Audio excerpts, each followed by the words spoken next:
Hello po.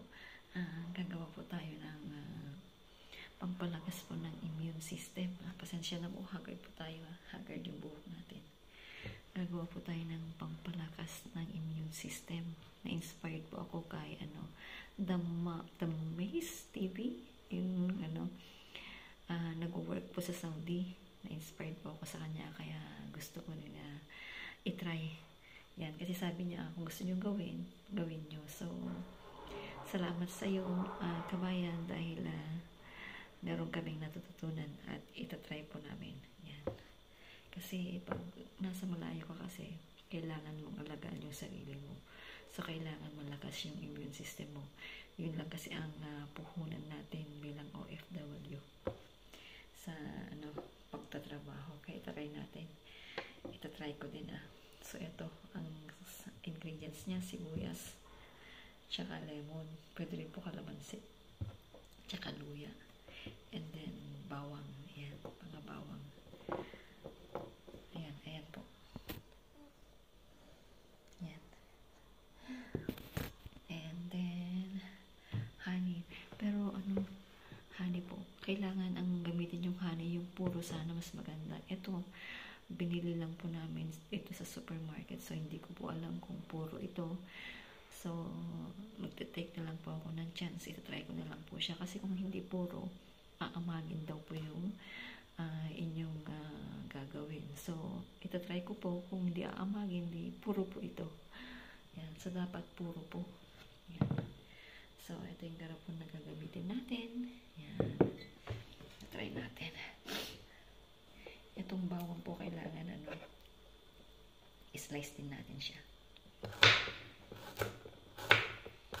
Slice din natin.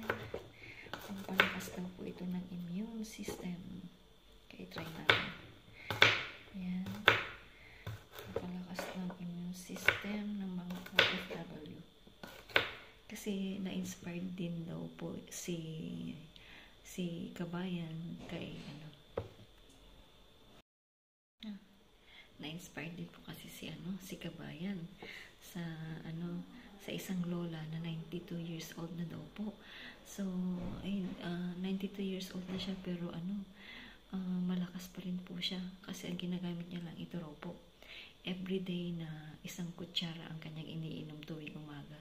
So when you wake up in the morning, you need to take one tablespoon and then with warm water po. Ayan.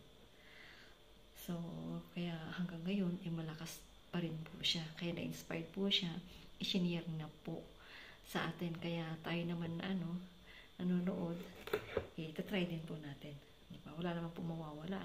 Herbal po ito. Kaya malamang totoo. Hindi po ba? Kaya try din natin. Ayan. Try natin.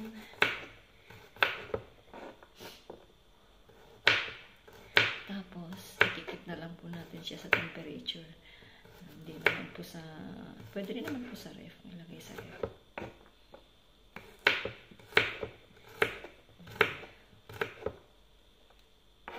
Kasi habang nagkakaedad tayo, marami na tayong nararamdaman sa ating sarili, di po ba?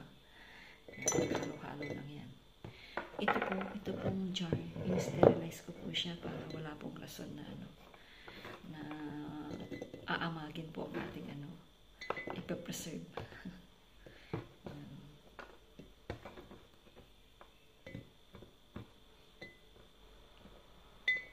And then luya, slice din po natin siya.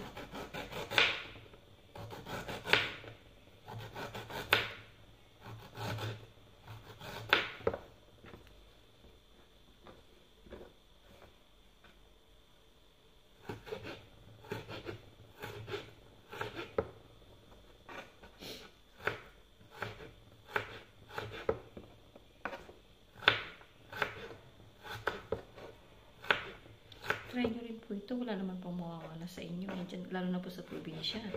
Pwede nyo pong gamitin yung kalamansi. Dito kasi wala namang kalamansi, kaya lemon ang gagamitin.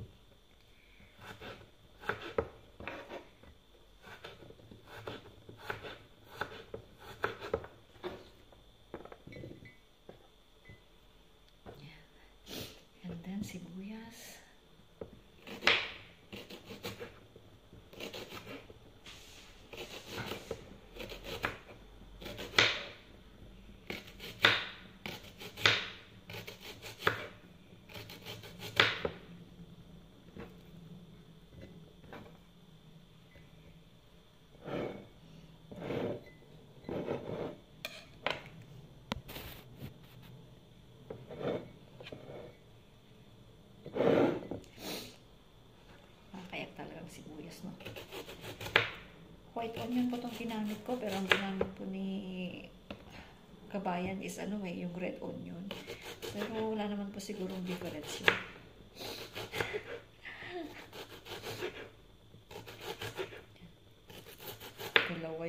Dalawang sibuyas na average size lang yung ginamit ko. Ayan, naiyak tayo kabayan. Alright.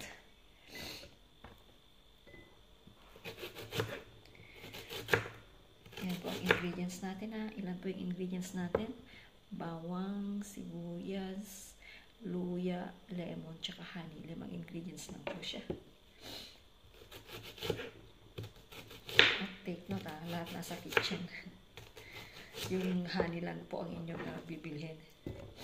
Tsaka lemon. Yan. Lemon, slicein din natin siya. Alright. Parang may sira yung ating lemon.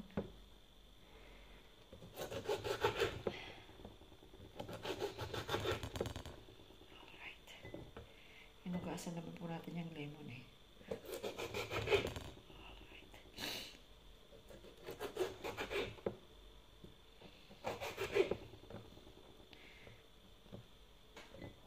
Hindi ko po nilagay yung parang medyo sira. Hindi ko po nilagay baka amagin yung ating preservative. Ay, natin gagawin pangpalakas ng immune system.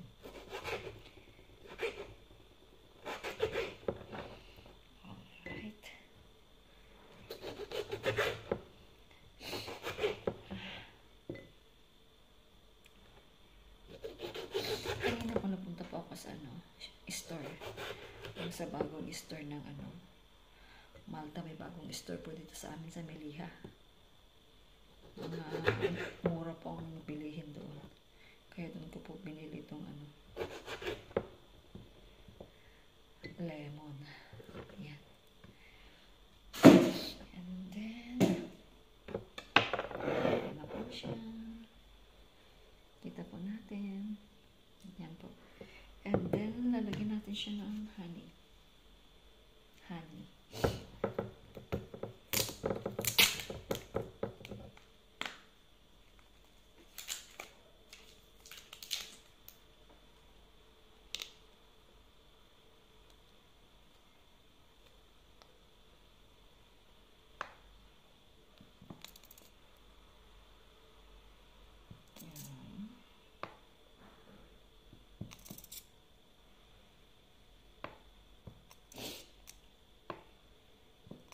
Bumili nga rin po ako kanina ng pang-detox. Try ko din mag-detox ba.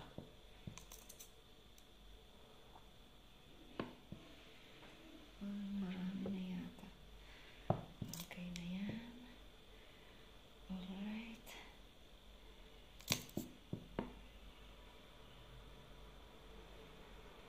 Okay na po yan. So, meron pang natira. Takpan na po natin. Isil po natin siya mabuti.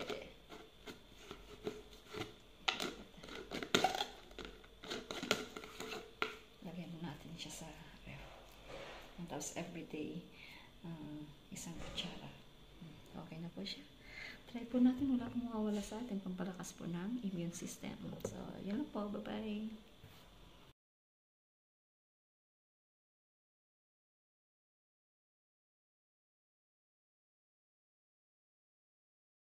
Hello po. Gagawa po tayo ng pampalakas po ng immune system. Pasensya na po, haggard po tayo. Haggard yung buhok natin. Gagawa po tayo ng pampalakas ng immune system. Na-inspired po ako kay The Maze TV. Yung nag-work po sa Saudi. Na-inspired po ako sa kanya. Kaya gusto ko nila i-try. Yan. Kasi sabi niya, kung gusto niyo gawin niyo. So, salamat sa iyo, kabayan, dahil meron kaming natututunan at itatry po namin. Yan. Kasi pag nasa malayo ka kasi, kailangan mong alagaan yung sarili mo. So, kailangan malakas yung immune system mo. Yun lang kasi ang puhunan natin bilang OFW. Sa pagtatrabaho. Kaya try natin.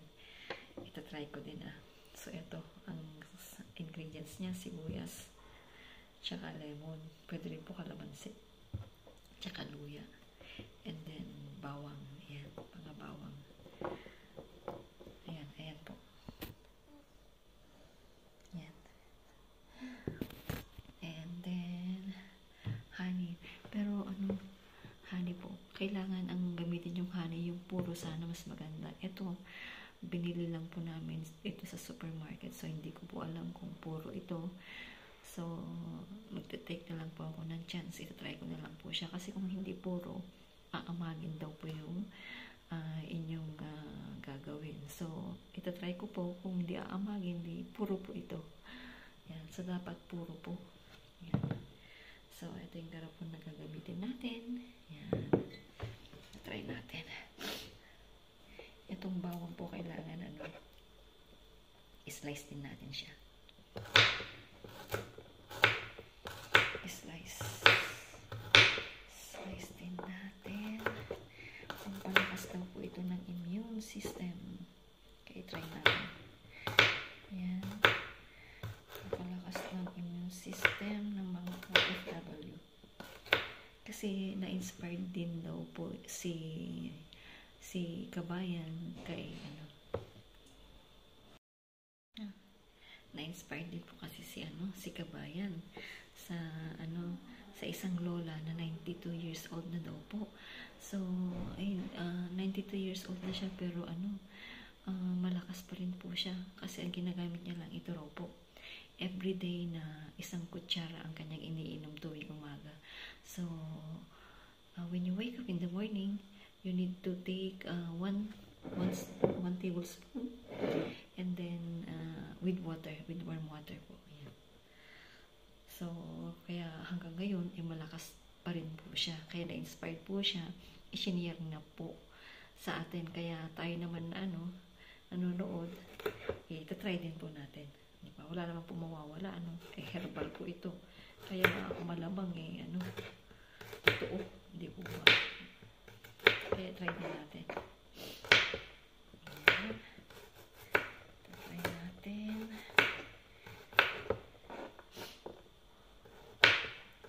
Tapos, ikikip na lang po natin siya sa temperature. Hindi naman po pwede rin naman po sa ref. Ilagay sa ref.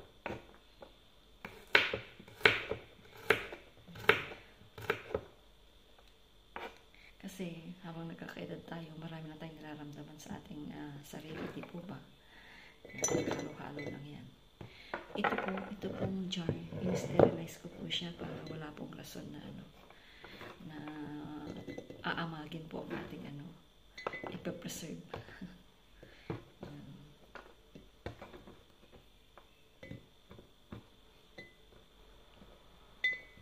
And then luya. Slice din po natin siya.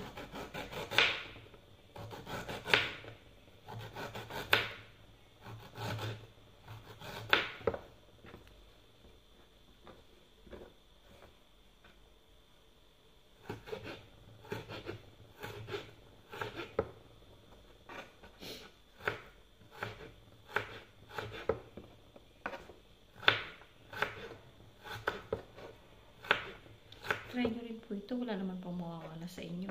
Lalo na po sa probinsya. Pwede nyo pong gamitin yung kalamansi. Dito kasi wala namang kalamansi, kaya lemon ang gagamitin.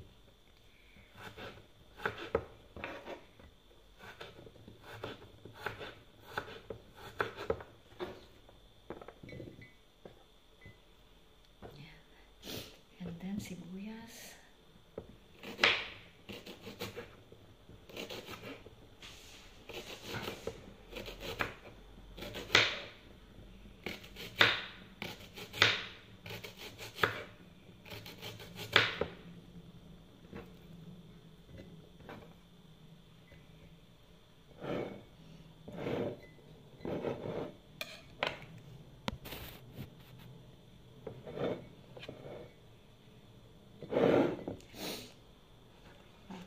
Sibuyas, no? White onion po itong ginamit ko, pero ang ginamit po ni Kabayan is yung red onion. Pero wala naman po sigurong difference yun.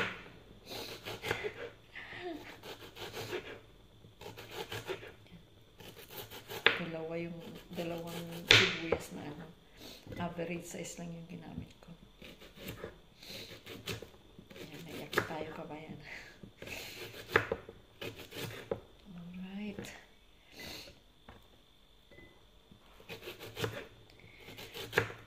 Ayan po ang ingredients natin ha. Ilan po yung ingredients natin? Bawang, sibuyas, luya, lemon, tsaka honey. 5 ingredients lang po siya. At take note ha, lahat nasa kitchen. Yung honey lang po ang inyong bibilhin. Tsaka lemon. Yan. Lemon, slice din natin siya. Alright.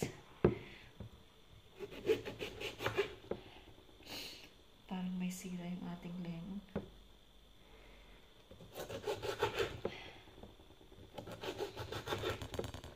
Alright. Inugasan naman po natin yung lemon eh.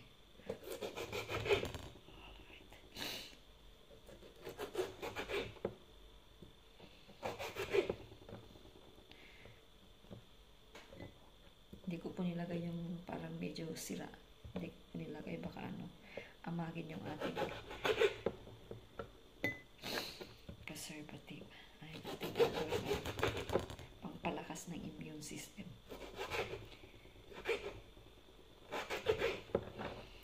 Alright.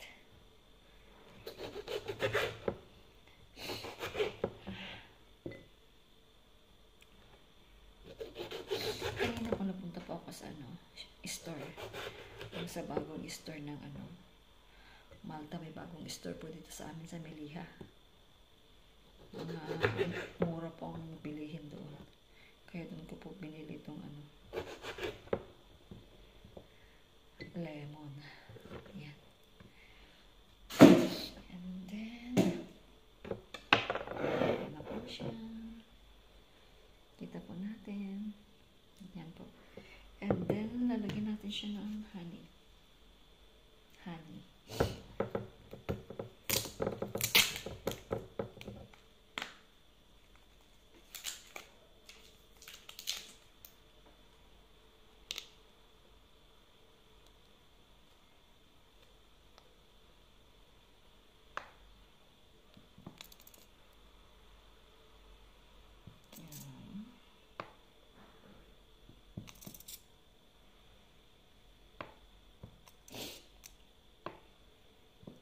Bumili nga rin po ako kanina ng pang-detox. Try ko din mag-detox ba.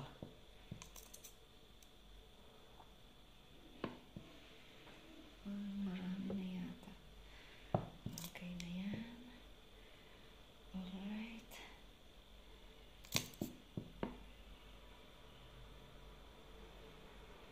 Okay na po yan. So, meron pang natira. Takpan na po natin. Isil po natin siya mabuti.